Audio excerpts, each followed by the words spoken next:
Hi friends, ఇదిగోండి కొబ్బరి బూరెలు వండుతున్నాము. పాకము బాగా ముదురుగా రావవసరం లేదు, తీగ పాకంలాగా రావాలి. తీగ పాకం మీద కొంచెం ముదురు పాకానికి తక్కువ వస్తే సరిపోతుంది ఫ్రెండ్స్. ఇదిగోండి, నేను 1 కేజీకి 1 కొబ్బరికాయ తీసుకున్నాను. అంటే నేను ఇప్పుడు చేసేది ప్రస్తుతానికి 1/2 కేజీయే.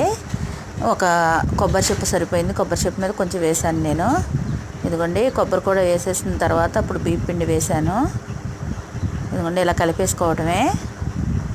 పాకం ముదురుగా వచ్చిందంటే గట్టిగా ఉంటాయి ఫ్రెండ్స్. పాకం మరీ లేతగా కాకుండా మరీ ముదురుగా కాకుండా చేసుకుంటే చాలా బాగుంటుంది. కొబ్బరి తగులుతూ ఉంటుంది. పాకం ముదురుగా పెట్టారంటే కొబ్బరి నోటికి తగలదు ఫ్రెండ్స్.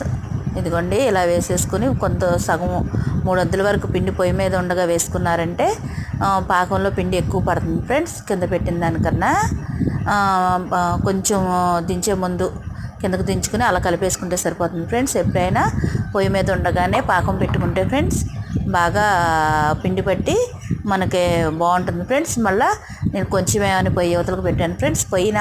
పొయ్యి పక్కకు పెట్టుకోవడం వల్ల ఆ పొయ్యి సెగకి పిండి గట్టి పడకోకుండా ఉంటుంది. ఇదిగోండి, ఇలా చేసేసుకుని మీకు ఏ సైజు కావాలంటే ఆ సైజు, నాకు ఆ సైజు సరిపోతుందని చేసుకున్నాను నేను. ఇదిగోండి, చక్కగా ఎర్రగా వచ్చినాయి. ఇలా చేసుకోండి ఫ్రెండ్స్. కొబ్బరి బూరెలు చాలా బాగుంటుంది. 1/2 కేజీ బెల్లానికి కేజీ పిండి ఫ్రెండ్స్. అరిసిలాగానే, కాకపోతే పాకము రెడీ చేసుకునే దాంట్లో ఉంటుంది ఫ్రెండ్స్. ఈ వీడియో ఎలా ఉందో చెప్పండి. నచ్చితే లైక్ చేయండి, షేర్ చేయండి, సబ్స్క్రైబ్ చేయండి. ఎలా ఉందో కామెంట్ బాక్స్లో